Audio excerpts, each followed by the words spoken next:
Come on, brother. Come on. You looking like me, baby. We didn't sleep. We didn't sleep. What you singing? Did it again. Yeah, that's right. You guys just keep trying to go up against me and keep failing epically. Bro. Hey, Nate Silver, kiss my ass. You freaking fraud. You're done, loser. Nobody wanted you as a sports handicapper. Nobody wanted you at 538. You got fired from your own freaking website. Oh, my God. Now look at you now. The truth is, this wasn't 50-50. This was not a 50-50 election. Well, let me go ahead and put it in. But the morning console polls put in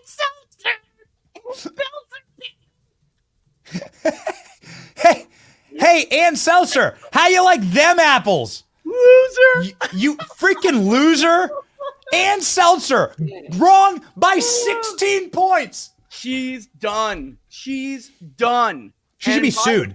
She should be sued. There should be an investigation into like how did she collude with Kamala Harris to give in-kind donations to her campaign that were mathematically implausible, that disgrace your profession, Rich. Absolutely, she disgraced it. And by the way, the only reason, because I think we did talk a little bit about this before the election, but people knew about that poll before it came out, and people knew about it because of her mouth. All right. It was leaked because, look, from what I'm told, something happened to her after January 6th. It like broke her brain like so many other of these people in that world, in that bubble. All right. Look, by the way, Donald Trump took Story County from her. All right. He increased. It's like the thing about Iowa is there are 31 pivot counties, the most out of any swing state in the country. And Donald Trump just added to that number. All right. It hasn't been done this millennia, bro. Okay. And this woman comes out with a Harris +3 or a Harris +4.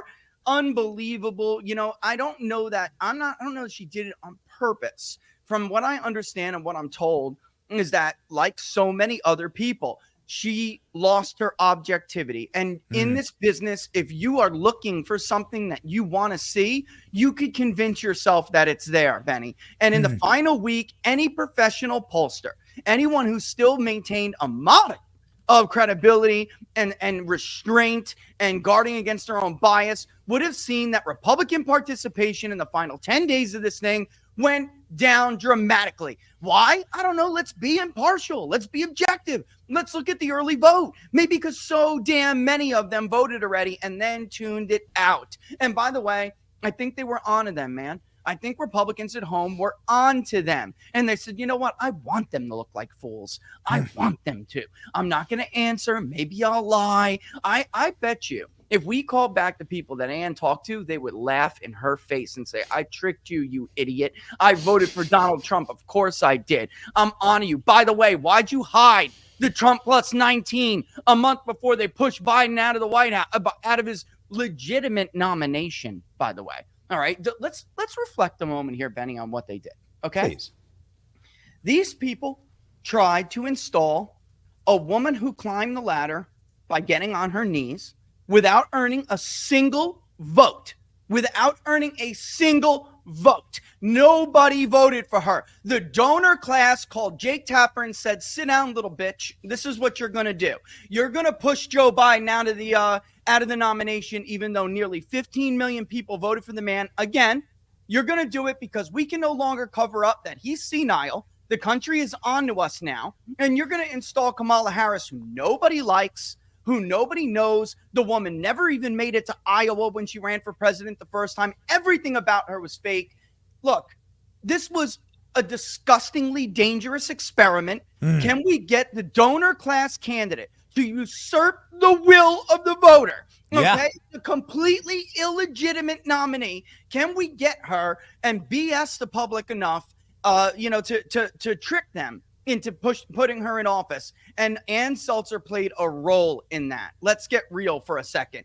Why, Benny, did she hold that poll for a month and only drop it when, by the way, which I accused her of doing publicly, and they sat quietly pretending like it was like they didn't have to answer my allegation or something, right? We knew about the poll. I didn't make it up. I didn't come up with this stuff out of thin air. I knew. Someone told me. What do you think? The same way I got the poll before she spiked it in 2020 before the Democratic nomination because Joe Biden asked her to, because he was in 4th place. This stuff has got to stop in this profession. And the worst part about it is then people come out like she's wearing a chastity belt or something, holding her up as like the pinnacle of credibility. And everybody else is just wrong. It doesn't matter that I've called the elections correctly over the last how many years? Well, they didn't. She's credible because the media says she's credible, and we're to overlook every other bit of information we know that points to the fact that she is not. I am not giving her the benefit of the doubt. I am not saying this was the response bias. This was a late, last-minute attempt to suppress the Republican vote. This is the stuff that happens. Cartels do it in Mexico. It happens in third world nations. Polls are used as weapons, and that is what they did here. And unless we call it out, we do a disservice to our own damn profession. Look at that mix. You're either the most incompetent idiot in the polling industry, or you're completely corrupt. Which one is it? That isn't even a response bias, Benny, for crying out loud. Look at the margin. He won by 5 more points than he did the first 2 times. Either she's the biggest moron in the polling industry and can't do her job, or she did this on purpose. You'd lose your banking license if you had a fiduciary to your clients and you did this in the stock market. Fraud. And the fraud. truth is, You'd go to prison. And Selzer is the Sam Bankman-Fried of polling. Benny, I knew about this poll because somebody came. And by the way, I ran Real Clear Politics immediately and told them when I found out. I ran right to them and I'm like, listen, you're not going to believe this. And the reason why I found out is because of somebody who believes she has lost her impartiality. They're afraid to bring it up because, look, man, you could lose your, well, I don't want to say too much, but it's not easy in that position to challenge the impartiality of Ann Selzer. So she's running around telling Harris surrogates about the bomb she's going to drop in the SOB's lap. Bro, that is not appropriate behavior for a public pollster who's supposed to be trusted. George Gallup is rolling in his grave. Rolling in his grave. Moving past Iowa, because that's you going viral today, Rich, with that rant. This woman, I've had it with this woman. This is like the 4th year in 2020, 2020 twice, then the spring with the hidden poll, and then this. Come on, fool me once. What's the expression? Come on, folks, give me a break. I'm done with these people. 312 is what we get with Michigan and Arizona. And they're going. And And you're on this show week after week, Rich, saying 312, 312, 312, 312. You said it, you declared it, you planted a flag like months ago, 312. And here we are. Fill me in on what's going on here. Over 95% in Michigan and Arizona. What the hell's going on? Senate races. That's what's going on. Let me be honest with you guys. Look at how they were able to pinch it off from Hovda. There'll be probably a recount there. Dave McCormick is going to have to try to use the vote in Bucks. He's from Allegheny, so that last arriving vote, don't actually expect it to go that hard against him. Number one, he's from Allegheny. Number two, with Republicans doing what they can in the early vote, they weren't experts at this. They did a great job, but a lot of Republicans requested their ballot in the final week. You're not going to get your ballot in time, so those provisionals are going to be more Republican this year than they were in 2020 because a lot of Republicans just didn't get it in time. And you could not walk in and say, hey, I didn't get my absentee ballot. Can I vote on election day? They will tell you, no, you have to get a provisional ballot. I know personally, so quite a few people that happened to. So right now they're playing games. They're doing what they do. We all know it. And they're trying to pluck off the Senate. The Republicans got the Senate, but they're trying to minimize the majority. And that's another thing, Benny. I can account for about 31.2% of the missing 2020 vote. I have been for weeks and months, actually, calling these people, researching and trying to find out vote histories in very granular fashion.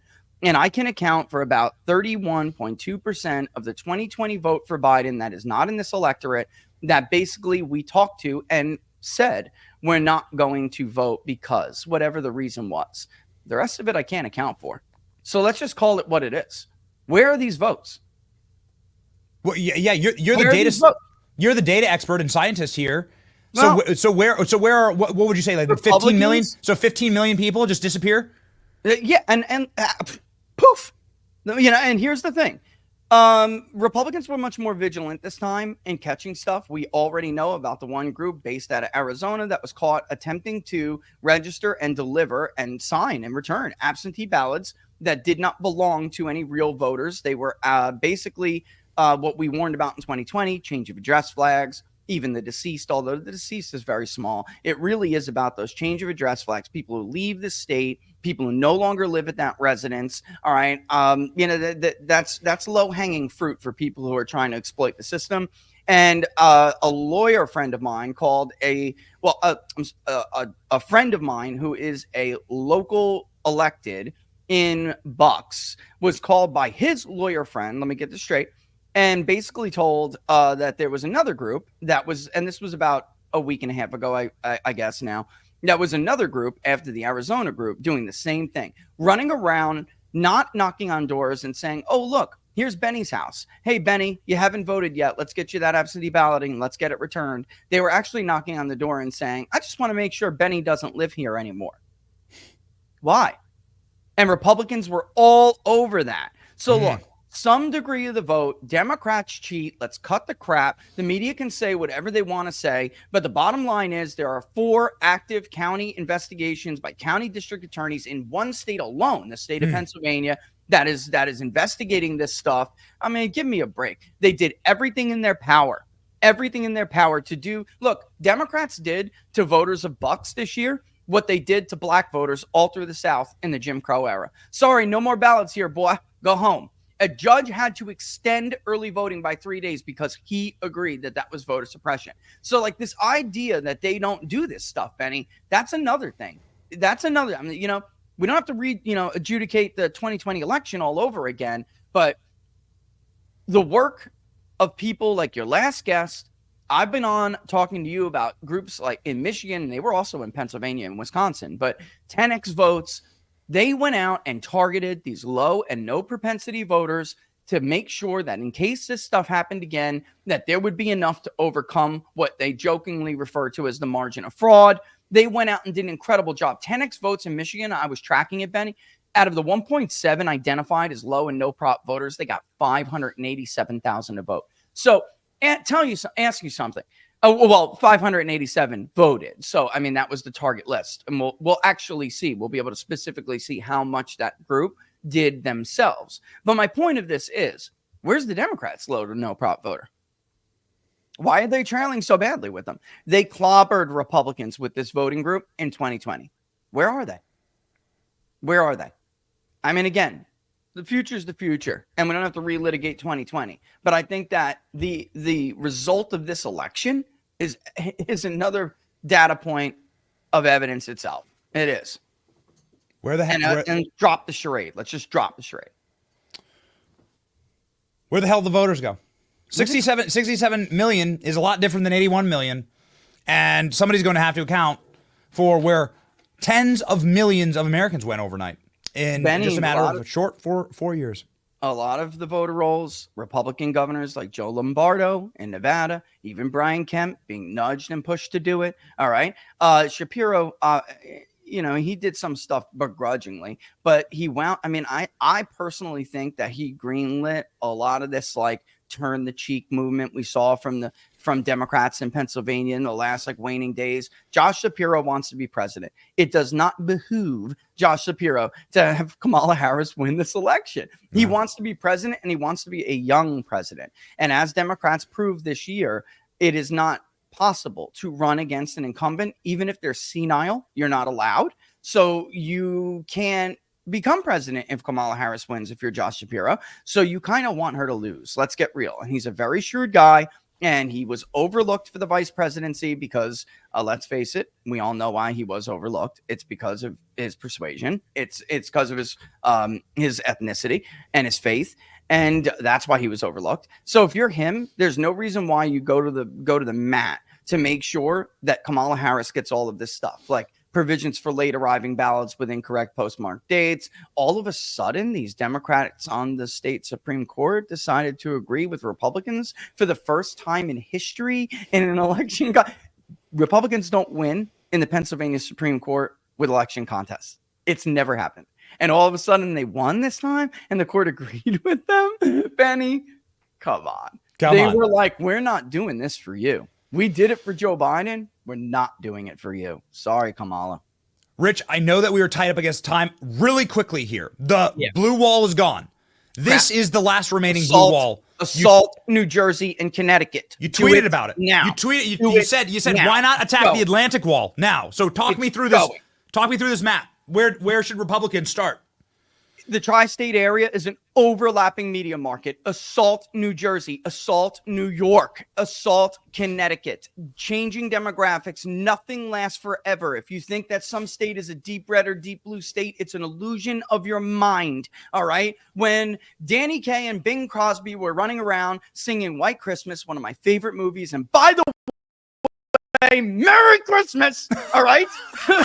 When they were running around doing that, Vermont was deep red Republican, all right? They even crack about it in the movie, all right? Now it's represented by a socialist senator who used to love the Soviet Union, okay? So things change. Assault New Jersey right now. Look at the Paramus area. Sean Trendy was just on Twitter, and I had a quote tweet him over it, Benny, because my wife and I had to go to her cousin's wedding in New York, and it's, where New York and New Jersey meet, and we were all in that area. It wasn't just that you could see Trump's support. It was loud. It was proud. It was in your face. It was so non-white. It was young. There was just signs everywhere. You're going through, you guys know what U-turns are. If you know New Jersey, you're going around U-turns. They're in every single little U-turn loop in dangerous areas where cars can plow over you. You can clearly see there are like Jews and Sikhs standing next to each other like, Trump!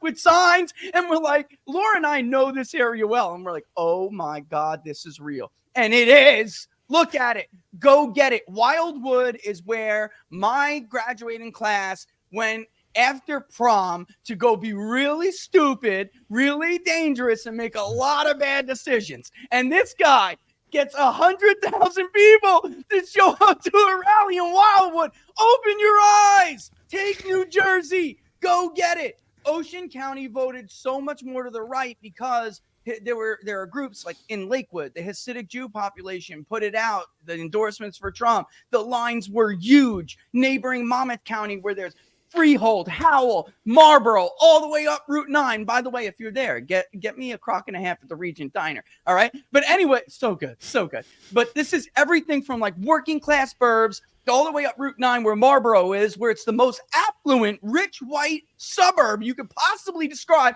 And he crushed it. Dave Wasserman is over there going, look at County, and that'll be where we see Kamala Harris peel away Trump's support among whites with college degrees. Didn't happen, Dave. She got curb stomped. All right. Morris County, gone. Move now to Bergen. Go get it. Get the work done. They're ready. They're on the ground. They just need some support. I'm telling you, automatic voter registration is like highlighting the normie group that so many of you had Scott Pressler on before, the Drew Borns and Drew Weirda in Michigan who did 10X votes. They went after these normie and low prop people. New Jersey is filled with them. Go get them. Turn it red. End of story. You will kill their path to the Electoral College. And by the way, it will slowly eat away at New York. Slowly eat away at New York. Nothing lasts forever, baby. Assault the Mid-Atlantic. Nothing lasts forever. Donald Trump was closer to beating Kamala Harris in New York than Kamala Harris was to beating Donald Trump in Texas or Florida. Do you remember a couple of weeks ago, I popped this Florida Trump plus 11. I mean, the crap I have to deal with on Twitter with this shit. Pardon my French, all right? But it's unbelievable. It's like a thankless job. I was actually low in Miami. I had them by 6, winning Miami by 6. Look, I've been polling Florida for 2 decades. I've always been a razor thin poll. I've never gotten the state wrong. Like eventually it's going to happen, but I never got the state wrong. So when the People's Pundit comes out and says, look, it's Trump plus 11. All right, then it's Trump plus 11 or something or worse. And it was worse. He beat her in Texas and Florida. Worse than she beat him in the state of New York. Assault the Mid-Atlantic. Starting tomorrow. You know, I got to tell you, we're very close with Laura and Eric, and it's personal because they love the state of New York. It's personal. They love that area. I was born in New York. I lived many years in New Jersey. I was part of like the Italian exodus out of the 5 boroughs and into the Jersey burbs, and that's where I grew up. You know, I mean, I'm never look, the Empire State has always just had this special place in my heart, and it broke my heart what they did to it and what they have been doing to it. It is home. When Laura and I went up there, it was like the weather, the air, it's in your DNA, Benny, right? Your ears pop because we're in the lowlands now, and you go up, you know, to New York, you get a little bit more in the high country, your ears pop, and you're like, oh my God, it literally is normal. Like, this is what my ears are supposed to feel like. You never forget what home feels, smells, the air tastes like, and it is, I'm sure it's personal to them. Get her done. It can be done. Do it. Do it. Do it. Do it. Do it. Do it. We got to do it. Rich, you're the man. Everybody follow the People's Pundit. I know you got a show, brother. Everybody follow the People's Pundit. Here we go. Hundreds of thousands of Americans. You're going to be at 1 million soon, man. I got to tell you, the most accurate pollster in America. Here we go. Calling it correctly. And take your victory dance, man. I hope you have a beautiful night, and I hope you have I hope you have a drink tonight and celebrate on your porch. Thanks, brother. I'll see you soon, okay? See you, homie.